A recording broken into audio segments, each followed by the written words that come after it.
Hello my dear students.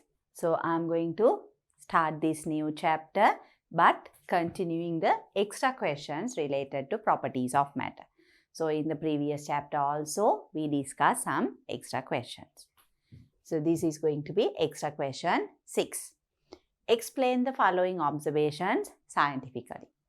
So in this lesson you can remember we discussed discontinuous nature, the 3 physical states, solids, liquids and gases, then pure substances, non-pure substances, under pure substances, elements and compounds, and also elements were classified as metals and non-metals based on many physical properties, and also we discuss how we can identify physical properties, how we can measure them, and also the uses of different matter in daily life related to their properties. So that was the lesson. So based on all those information that you have learned, you have to explain the following observations scientifically.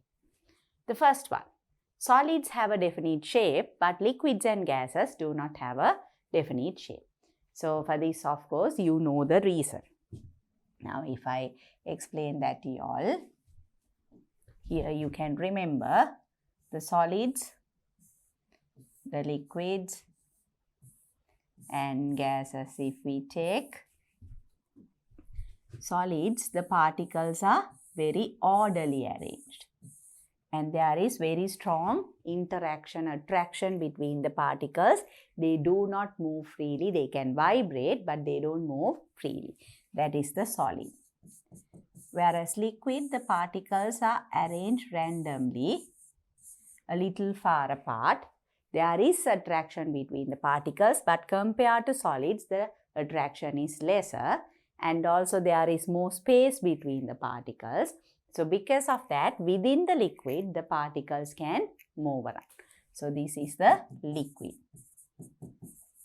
Here in gases, the particles are very randomly arranged. They are not orderly arranged.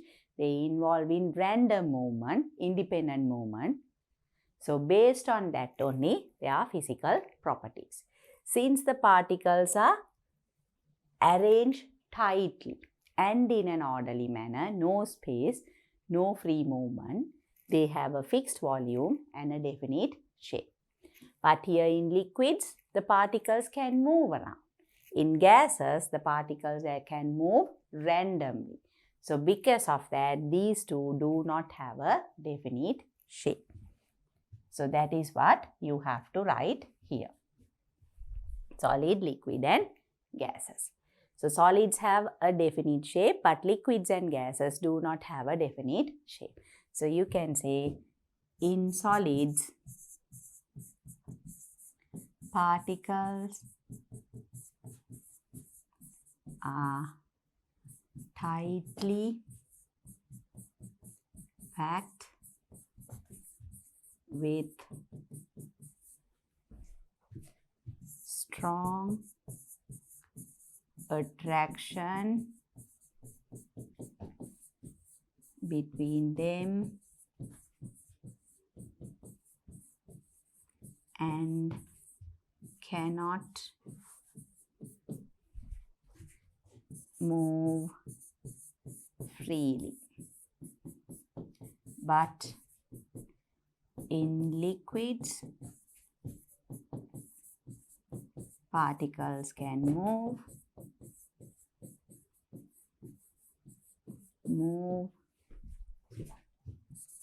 and in gases,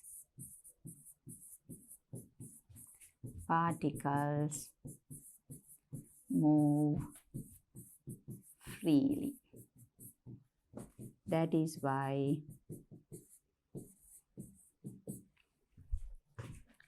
only solids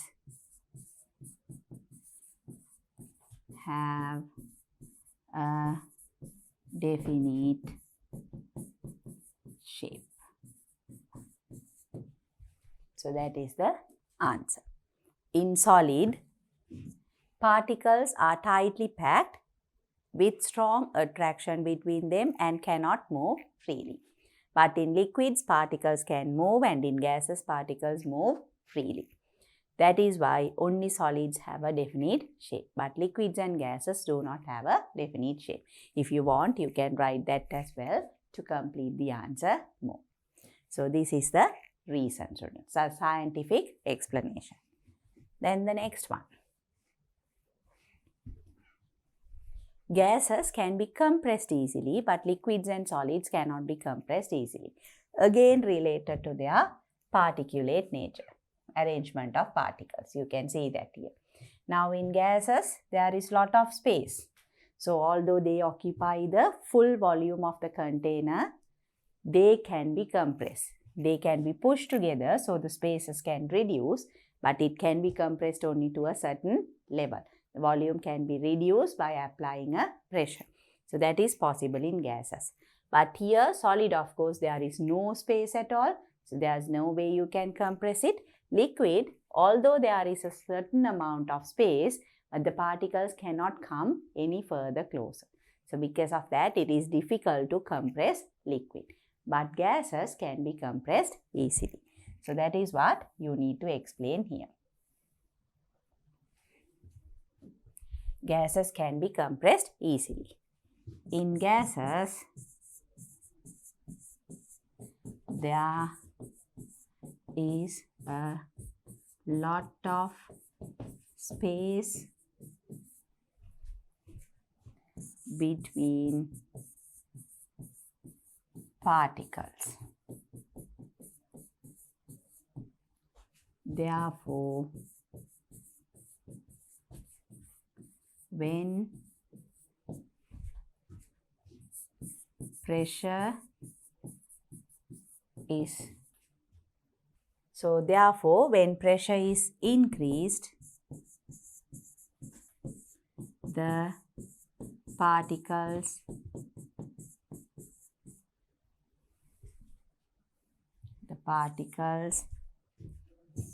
can move closer to each other and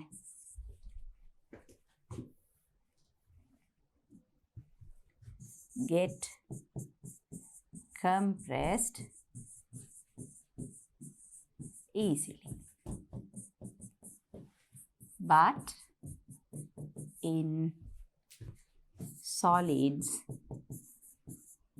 there is very less or no space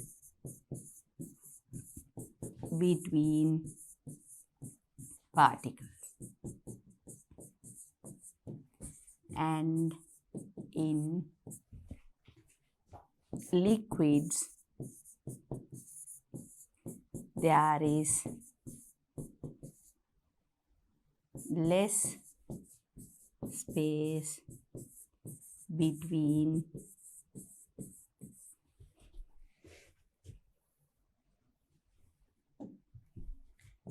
particles.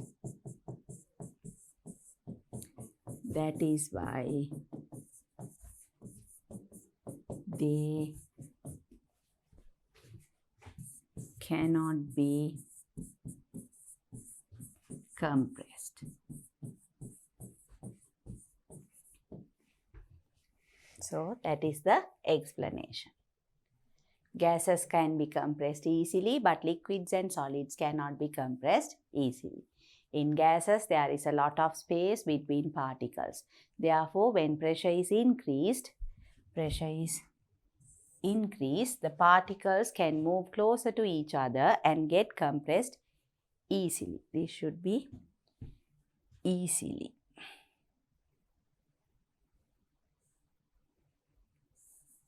It has to be easily. But in solids, there is very less or no space between particles. There you can see. And in liquids, there is less space between particles. That is why they cannot be compressed easily. Compressed easily based on the question. So that is the answer. If I read it again, In gases, there is a lot of space between particles. Therefore, when pressure is increased, the particles can move closer to each other and get compressed easily. They can move closer to each other and get compressed easily. But in solids, there is very less or no space between particles, and in liquids, there is less space between particles. That is why they cannot be compressed easily. So, I am sure you also wrote a similar answer, gave a proper explanation. So, with that, students, I'll move on to the next question. Extra question 7. Write 2 uses of liquids. So, there are many uses of liquids. Now, water is something that we use in our day-to-day life for many purposes. Drinking, cooking, washing, so many different purposes. Then there are other liquids like mercury, alcohol, which are used in thermometers because they show thermal expansion. When temperature increases, they expand. When heat is provided, they expand. The volume increases. That is what we call as thermal expansion. And that property is used in thermometers. Like that, you can think of many different liquids and their uses. So here you are supposed to write 2 uses of liquids. So for that,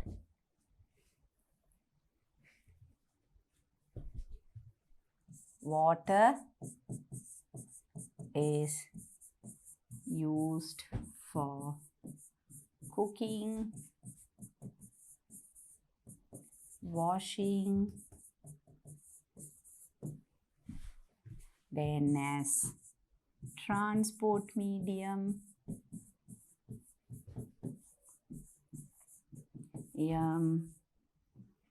etc. There are so many uses for water. It is a liquid. Then another use, mercury and alcohol. Mercury and alcohol. Mercury and alcohol are used in thermometers.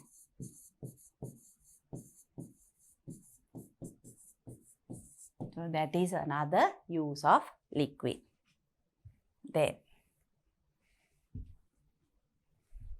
so write 2 uses of gases. There are so many gases that you are familiar with. One very important gas that is present in the atmosphere, oxygen gas. We use oxygen for breathing. We inhale oxygen, we exhale carbon dioxide. So, oxygen is a gas very important for the survival of all organisms. And also, it's very important for combustion.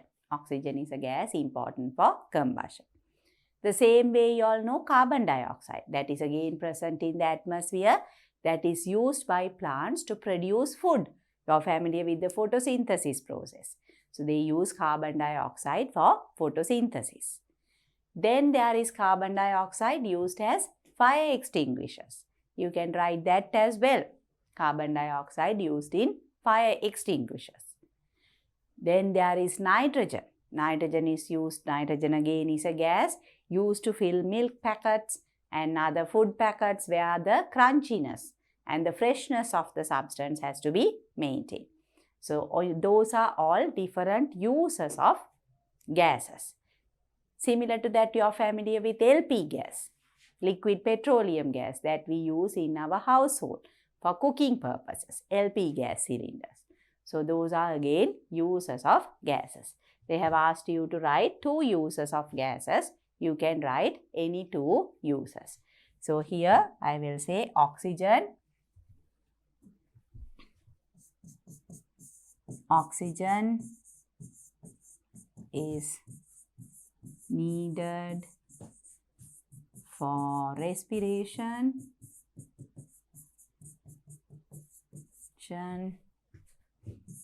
and combustion.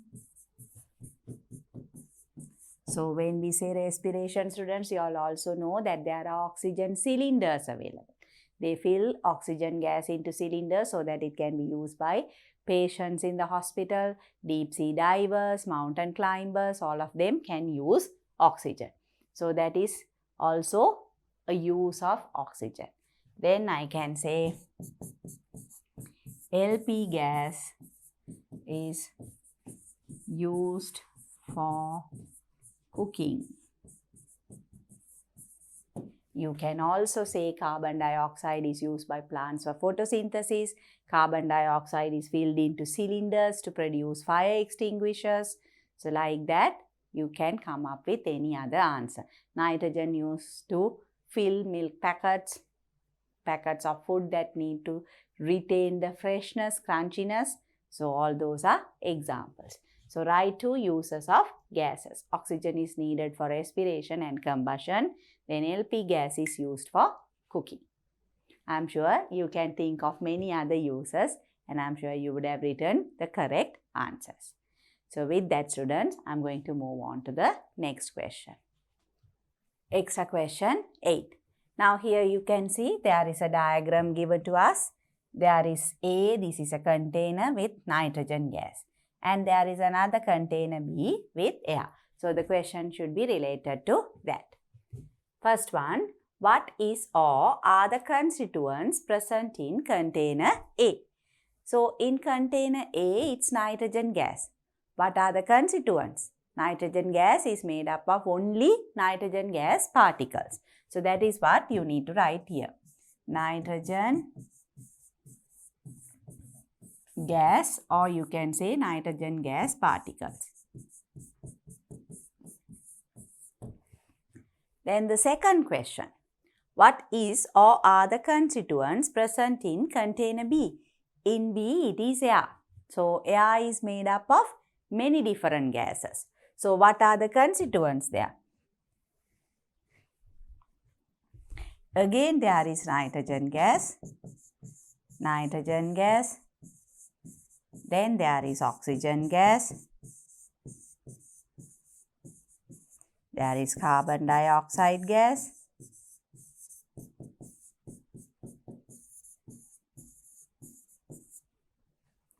then there is water vapor,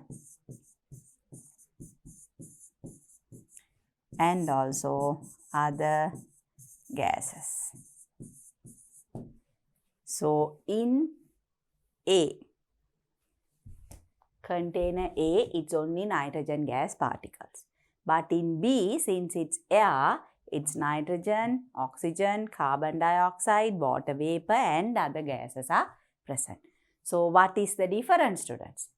Nitrogen is an element, a pure substance, whereas air is not a pure substance. It's a non-pure substance or a mixture of all these gases. Nitrogen gas, oxygen gas, carbon dioxide gas, water vapor and other gases. I am sure you can recall what we have discussed before. We have discussed the same example before in your lesson as well. So you remember that. So with that, students, we will move on to the next question. Extra question 9.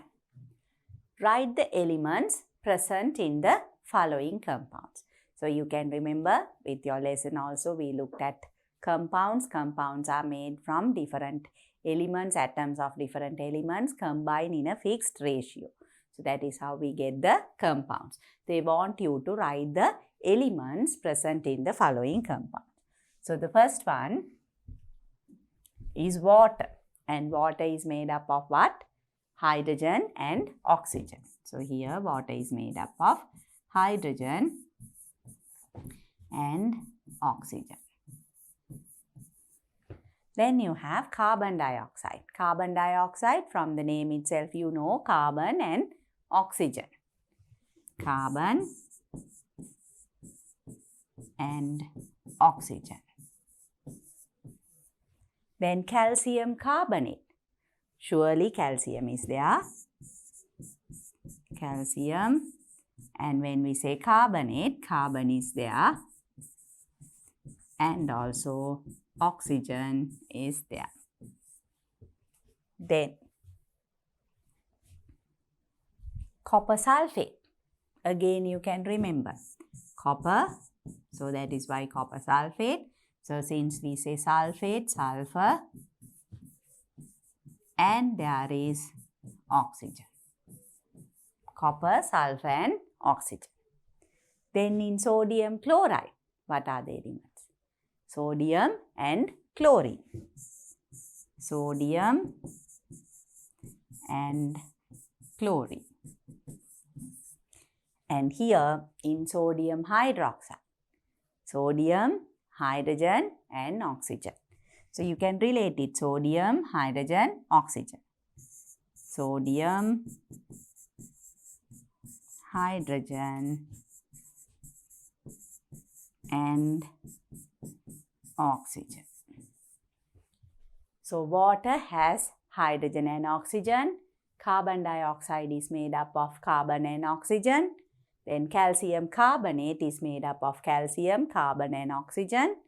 Copper sulfate is made up of copper, sulfur and oxygen. Sodium chloride is made up of sodium and chlorine. And sodium hydroxide contains sodium, hydrogen and oxygen. So I am sure you all have written all these down correctly. So with that, I will move on to the next question. Extra question 10. Connect the suitable property with the relevant explanation. So the first column actually gives you the property, the explanation of the property, and there we have the properties. So I'll just read the properties first, then you know what is there and we can easily connect it with the relevant explanation. Elasticity, color, hardness, malleability, thermal conductivity, density, ductility, melting point, brittleness and electrical conductivity. So there, first one, can be crushed into pieces. What is that? What can be crushed easily into pieces? That property is known as brittleness. So brittleness we have here. Brittleness is here. Can be crushed into pieces is brittleness. Then the second one, the visual quality of the substance. What is the visual quality of the substance? That is what we call as color. So color, here you can see it's here. So color is there. Color. Then ability to be drawn into wires without breaking. What is that known as? That is the ductility. Now here you can see elasticity, hardness, malleability, thermal conductivity, density, ductility. So ability to be drawn into wires without breaking is ductility. Then resistance of the material to wear and scratching. That is the hardness. Resistance of material to wear and scratching is what we call as hardness. If you look at the answers, elasticity, hardness here. Resistance of the material to wear and scratch is hardness. Then the fifth one, ability to conduct heat. What is that? That is thermal conductivity. Ability to conduct heat. Elasticity, malleability, thermal conductivity. So that is thermal conductivity. Then we have the sixth one, mass of a unit volume. What is that? Density. Mass of a unit volume is density. Elasticity, malleability, density. So here also it's directly here density. Mass of a unit volume. Then the seventh one, ability to be hammered into sheets without breaking. That is what is called as malleability. Ability to be hammered into sheets without breaking. Here you can see elasticity, malleability. So here it is malleability there. Then the eighth one, temperature at which a solid turns into a liquid. What is that? That is the melting point. Temperature at which a solid turns into a liquid is the melting point. So here elasticity, then we have melting point. The straight one, melting point. So here we have melting point. Then the ninth one, ability to conduct electricity. That is the electrical conductivity. Top we have elasticity when we have electrical conductivity. So, ability to conduct electricity is electrical conductivity. And finally, ability to stretch upon pulling and returning to the initial state when force is released. What is that? Elasticity. So, you all know that is elasticity. So, this is how you are supposed to connect all those. Can be crushed into pieces, that is brittleness. Then the visual quality of the substance, color. Ability to be drawn into wires without breaking, that is ductility. Then resistance of the material to wear and scratching is hardness. Ability to conduct heat, thermal conductivity. Mass of a unit volume is density. Ability to be hammered into sheets without breaking is malleability there. Then temperature at which a solid turns into a liquid, that is the melting point. Ability to conduct electricity is electrical conductivity. And ability to stretch upon pulling and returning to the initial state when force is released is what we call as elasticity. So, those are the properties of different matter. I am sure you all know them very well. You would have understood what they are, and now you were able to connect these correctly. So, with that, students, I am going to move on to the next question. Extra question 11. Write 3 properties that can be used to identify purity of substances. There are 3 properties that you all know: melting point, boiling point, and density. What is melting point? The temperature at which a solid turns into a liquid without changing temperature while heat is being provided, and that also under standard atmospheric pressure. That is where we say that melting point. Now, say if we say melting point of ice is 0 degrees Celsius, that is at standard atmospheric pressure. The same way boiling point, the temperature at which a liquid turns into its gaseous state at standard atmospheric pressure. That is again, when you provide heat, there will be no temperature change, and that temperature will be a fixed value. For example, pure water boiling point is 100 degrees Celsius. Then density, mass of a unit volume of substance. That again is a fixed value. Again for pure water, 1 gram per centimeter cube. So, that is a fixed value. So, the 3 properties are melting point,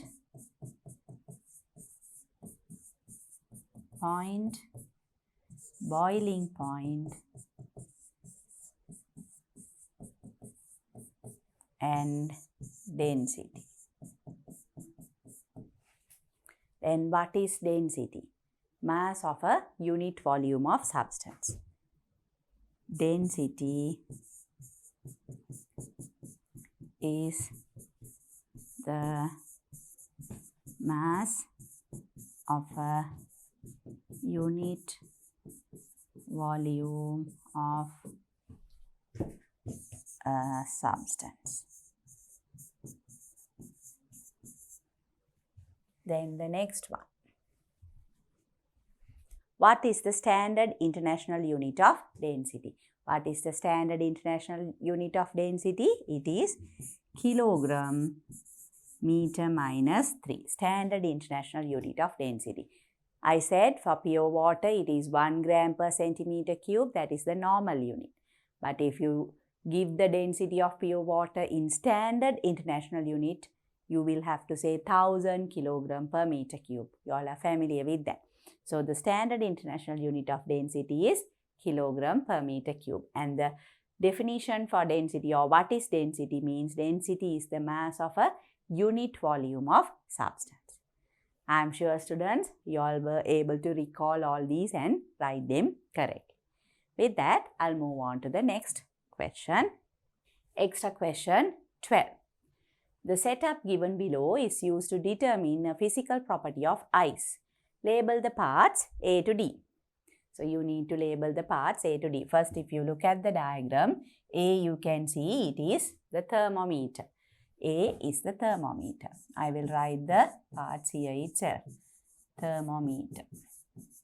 So, B you can see this is the stirrer. So, stirrer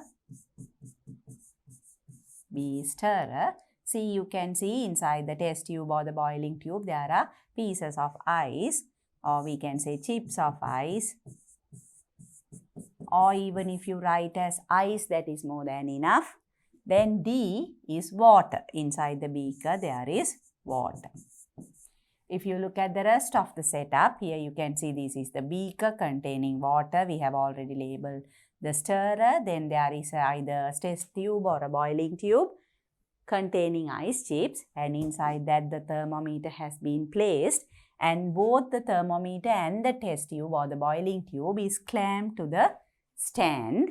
And here you can see this is a tripod with a wire mesh. Now these broken lines indicate the wire mesh, and the red color arrow indicates the heat provided. Usually it is the Bunsen burner that is used to provide the heat. So those are all the parts of this setup. We only need to label parts A to D. A is thermometer, B is stirrer, C is ice, or you can say chips of ice, pieces of ice, anything is fine, and D is water. Then the second question related to that, what is the physical property determined from the above setup? I have already told you all it is the melting point of ice. So melting point of ice. That is what we determine here. So with that, we will move on to the next question. Extra question 30. What is the purpose of arranging the given setup? So here again, the same diagram is shown to you, but slightly different questions. Again, you can see here A is the thermometer, B is the stirrer, C is the pieces of ice, D water contained in a beaker, then you have the wire mesh, tripod, heat is provided, then there is the stand, and the thermometer and the test tubes are clamped to the stand. So here we need to answer these questions. The first one, what is the purpose of arranging the given setup to determine the melting point of ice?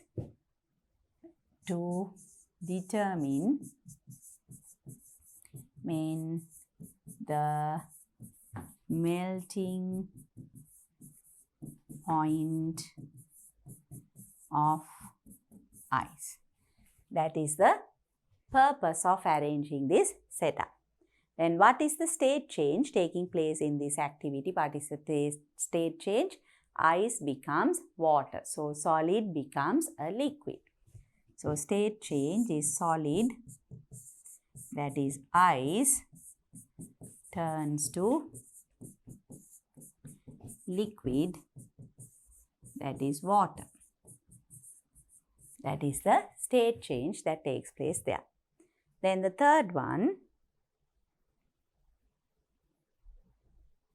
the thermometer reading does not change until the state change you mentioned above is complete. What is that temperature?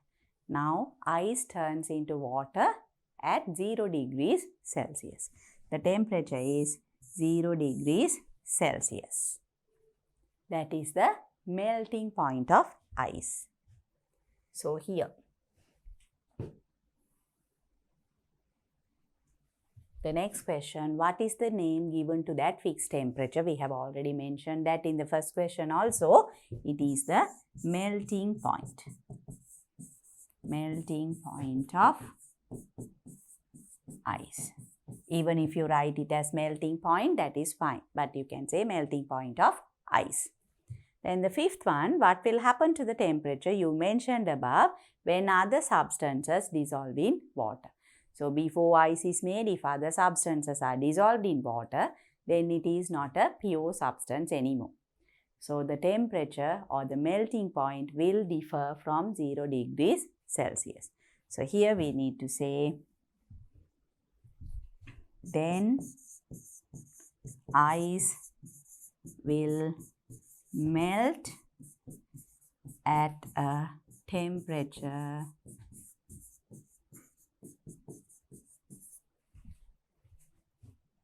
other than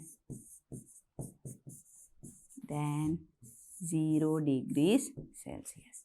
Or you can say different from 0 degrees Celsius, not 0 degrees Celsius, because it is not a pure substance anymore. It is a mixture. So those are the answers to these questions.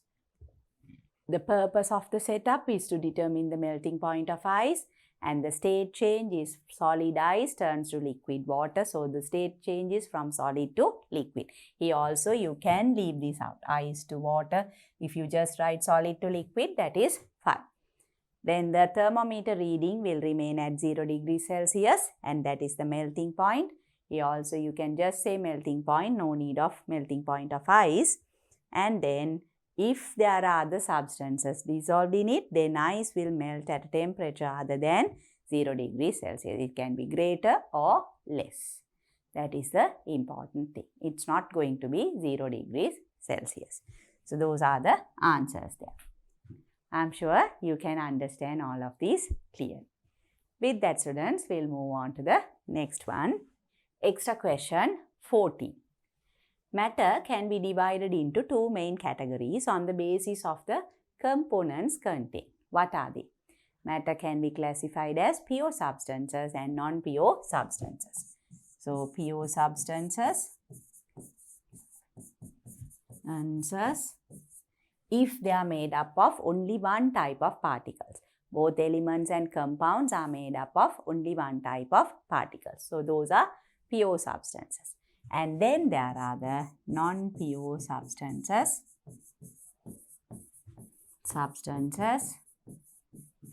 or what we call as mixtures. Here, of course, there are more than one components present. For example, air has many gases: nitrogen, oxygen, carbon dioxide, water vapor, and other gases. Seawater, water plus many salts dissolved in it. So those are all non-pure substances or mixtures. Then the second one, explain the two categories mentioned above. So you have to say what pure substances are and non-pure substances are. So pure substances. Pure substances. Substances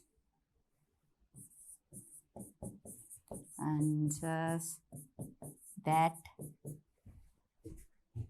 are made up of only one type of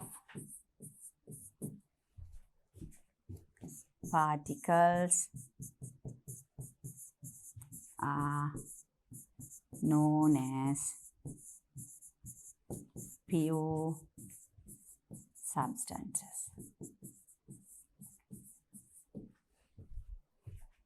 Example, we can say copper, then hydrogen gas,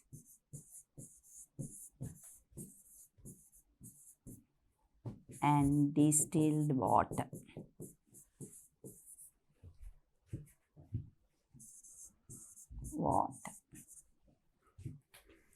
Then non-pure substances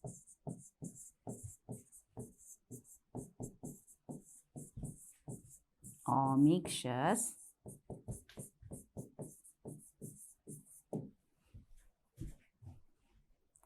substances that contain more than one, or you can say two or more. You can say more than one. Instead of that, you can say two or more components.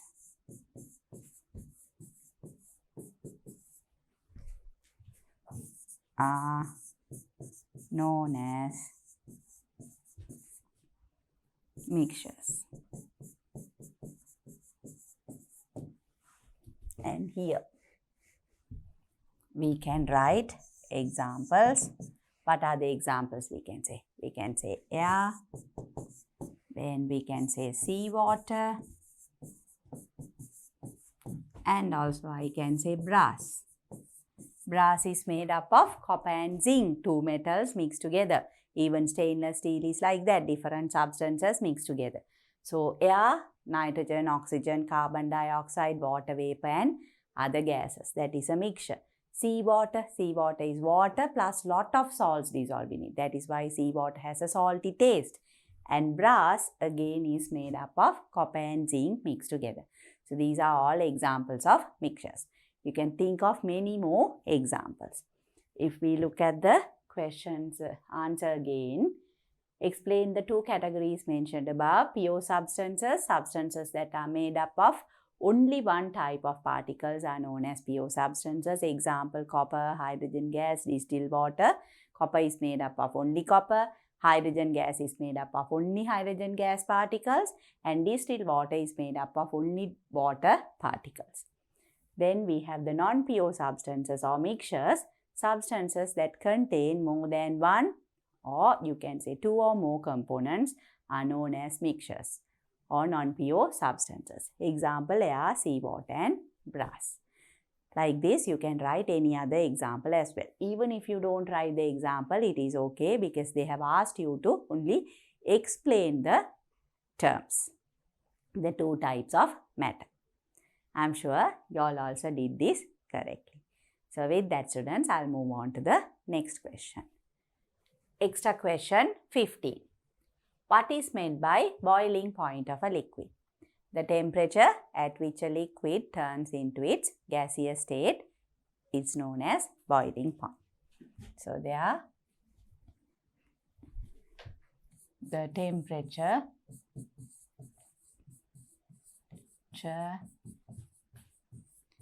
at which a liquid turns into its gaseous state is known as the boiling point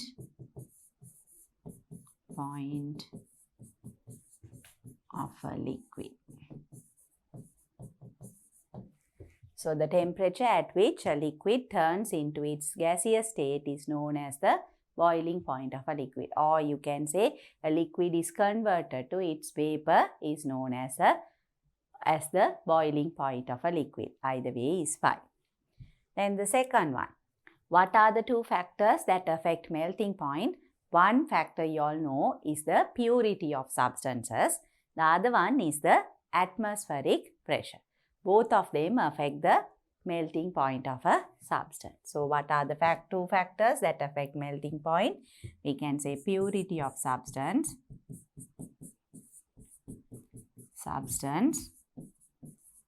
If it is a pure substance, the melting point is fixed. Otherwise, it will vary. And also the atmospheric pressure.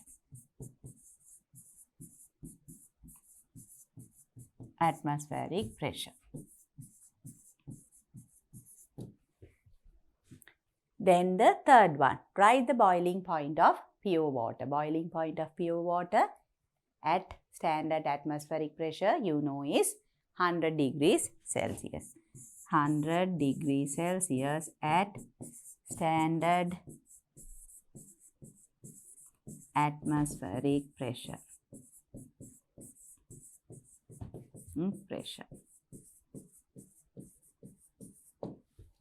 Then we have the fourth one. What is the relationship between the atmospheric pressure and boiling point of a liquid? When the atmospheric pressure decreases, boiling point decreases. If the atmospheric pressure increases, boiling point increases. That is the relationship. You can remember that. If you go to a higher elevation, at top of a mountain, because of the high altitude, the pressure drops. And there, water boils at a lower temperature than 100 degrees Celsius. So when pressure drops, the boiling point drops. That is the relationship. So here we have to say boiling point decreases when the pressure decreases, or we can say when the atmospheric pressure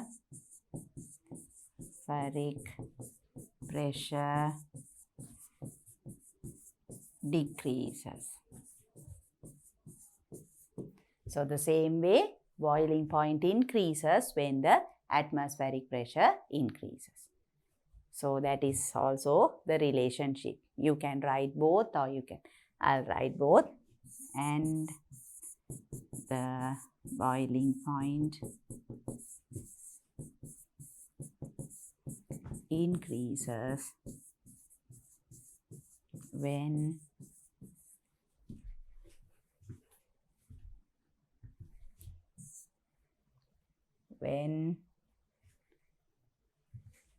the atmospheric pressure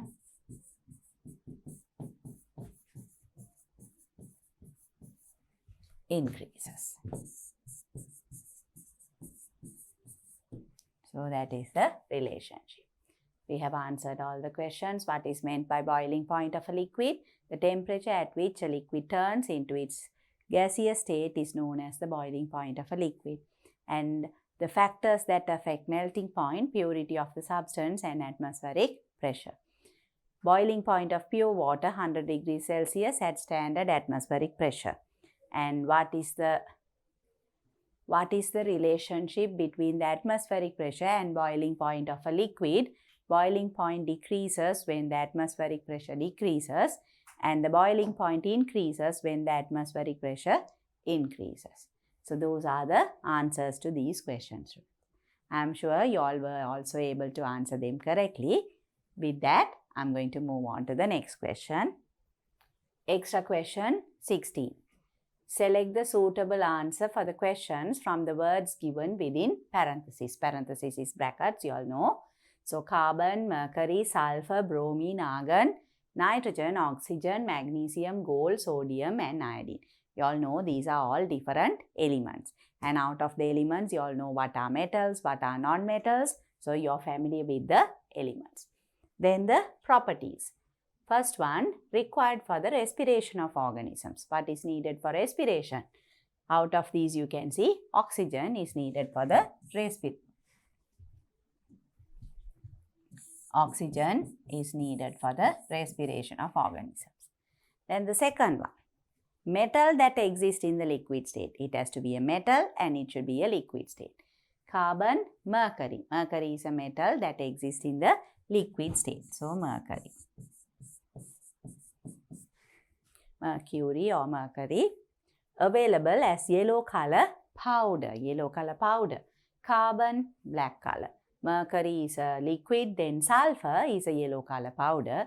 Bromine is a liquid. Argon is a gas. Nitrogen, oxygen, they are gases. Magnesium is a silvery shiny metal. Gold, you all know the golden color, it's a metal solid. Sodium again is a metal and iodine is a brown color solid. So available as yellow color powder is sulfur. Sulfur is available as yellow color powder. Then a non-metal that conducts electricity. A non-metal that conducts electricity. Carbon is a non-metal that conducts electricity. Carbon. Then we have the next one. A metal used to make jewelry. Metal used to make jewelry. From those you can see carbon, mercury, sulfur, bromine, argon, nitrogen, oxygen, magnesium, gold. Gold is a metal used to make jewelry. Gold. So those are the suitable elements. Required for the respiration of organism is oxygen. Metal that exists in the liquid state is mercury. Then available as yellow color powder is sulfur. A non-metal that conducts electricity is carbon. A metal used to make jewelry is gold. So I am sure you all answered these correctly. With that, I'll move on to the next slide. So the question continues here as well. The same elements are given to you: carbon, mercury, sulfur, bromine. copper, nitrogen, oxygen, lead, gold, sodium and iodine. So to answer these, non-metal present as liquid. What is the non-metal present as liquid? I told you all bromine is a non-metal present as liquid. Bromine. Then present in salt added to food. What is salt? It's sodium chloride. What is present there? Sodium and chlorine. Are those two elements given here? You can see sodium is given but chlorine is not given. So you only need to write sodium there. You don't write chlorine because that's not given with the elements there. Then the eighth one, metal that conducts electricity well. A metal that conducts electricity well. Carbon conducts electricity but it is a non-metal. Then mercury, sulfur, bromine, copper, nitrogen, oxygen, lead, gold, sodium, iodine. Now out of all these they have asked metal that conducts electricity well. Mercury, yes, copper, then lead, gold, sodium, they all can conduct electricity. Mercury is in the liquid form. And also out of all the metals, copper is the metal that conducts electricity well. So here if they have asked metals that conducts electricity, you can write all. But since they have asked metal that conducts electricity well, copper conducts electricity well. That is why most of the wires are made up of copper. So copper is the answer here. Copper. Then mineral needed for man. A mineral that is needed for us. What are they? Carbon, mercury, sulfur, bromine, copper, nitrogen, oxygen, lead, gold, sodium, iodine. Iodine is a mineral that is needed for man. Iodine. Then metal used for soldering. We have discussed that before. Soldering, to join other metals, fuse a metal to a chipboard. There we use lead. Lead is used for soldering. Lead. So those are the elements. Non-metal present as liquid is bromine. Present in salt added for food is sodium. Then metal that conducts electricity well, copper. Mineral needed for man, iodine. Metal used for soldering, lead. Here when we say mineral needed for man, even sodium is a mineral. But iodine, you all can remember iodized salt. You all see in the shops, supermarkets, iodized salt that we use at home. So iodine is there in iodized salt. That is a mineral that is needed for man. So that is why I have written that here. So I am sure you all also were able to write these clearly. There are a few things that you need to answer based on your general knowledge as well. So one is this, mineral needed for man is iodine. So like that, because since we are looking at the uses of substances, you have to consider the uses, the substances used in your day-to-day life as well, students. So I am sure you all can understand that. With that, I'll move on to the next slide. Extra question 17. Fill in the blanks using the suitable word from within the brackets. First one, light is a form of energy or matter. It is a form of energy. Then the second one, matter occupies space and blank a mass. Has or does not have? It has a mass. Ability of metals to be hammered into sheets without breaking into pieces is known as what? It is malleability. Ductility, malleability, malleability. Malleability. Then fourth one, temperature at which a solid turns into a liquid is known as melting point or boiling point. It should be melting point. Melting point. Fifth one, mass of a unit volume of matter is known as weight density. This should be weight, W-E-I-G-H-T, weight density. It is density. Mass of a unit volume of matter is known as density. So light is a form of energy. Matter occupies space and has a mass. Ability of metals to be hammered into sheets without breaking into pieces is known as malleability. Temperature at which a solid turns into a liquid is known as melting point. And mass of a unit volume of matter is known as density. I am sure you all were able to fill the correct terms there. With that, I'll move on to the next slide. Extra question 18. A few elements are given below. Answer the questions given below. Calcium, magnesium, silicon, zinc, hydrogen and chlorine. The first question. Classify the elements given below as metals and non-metals. So, metals. What are the metals given there? Calcium, then magnesium, silicon is a non-metal, zinc, magnesium, zinc is a metal. Hydrogen and chlorine are also non-metals. So, non-metals,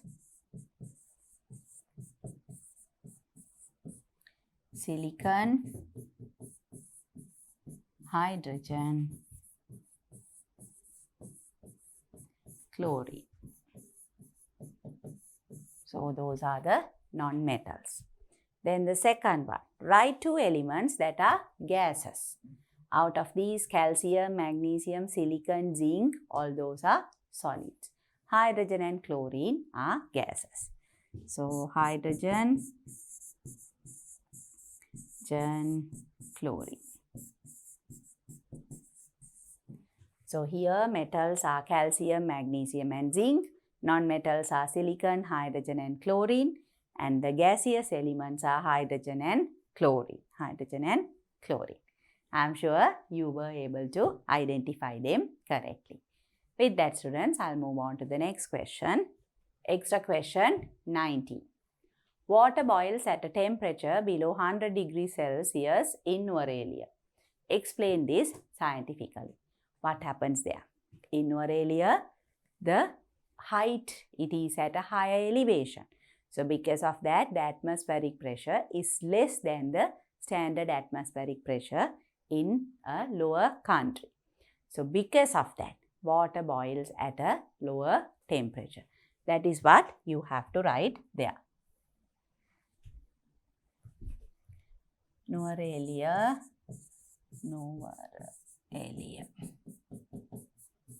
is at a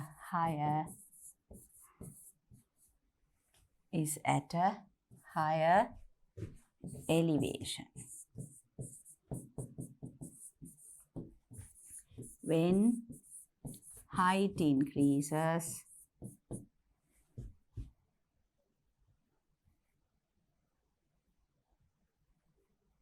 I'll rewrite. When height increases,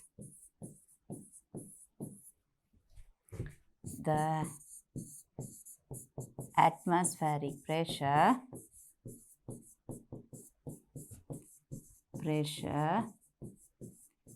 decreases and with decrease in pressure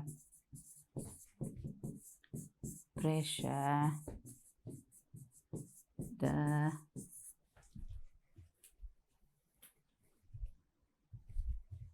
boiling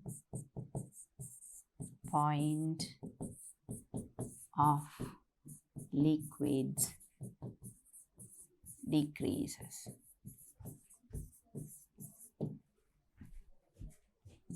Therefore,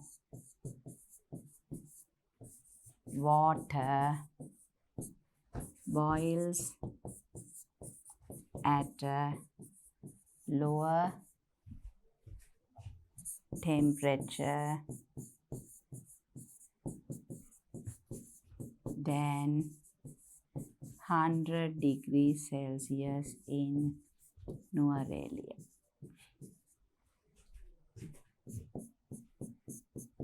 That is the explanation you have to give.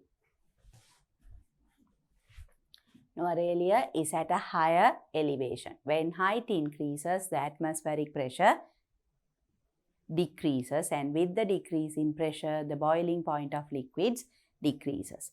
Therefore, water boils at a lower temperature than 100 degrees Celsius in Noeralia. That is the explanation, scientific explanation. With that, students, I am going to move on to the last question of this chapter. Extra question 20. Boiling point of pure water is 100 degrees Celsius, but the boiling point of seawater is not 100 degrees Celsius. Explain this scientifically. Usually, boiling point is a fixed value for pure substances, so pure water has a boiling point of 100 degrees Celsius. But in seawater, there are many salts dissolved in it. It is a mixture. Because of that, the boiling point is different. That is what you have to write here. Pure substances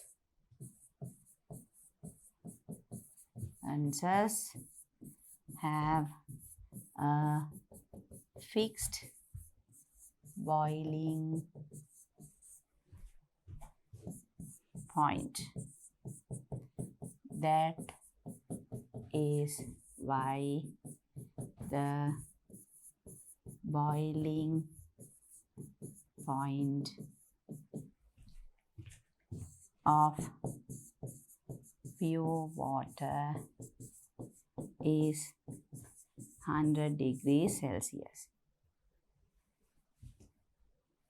But there are many salts dissolved in seawater. It is not a pure substance. Therefore,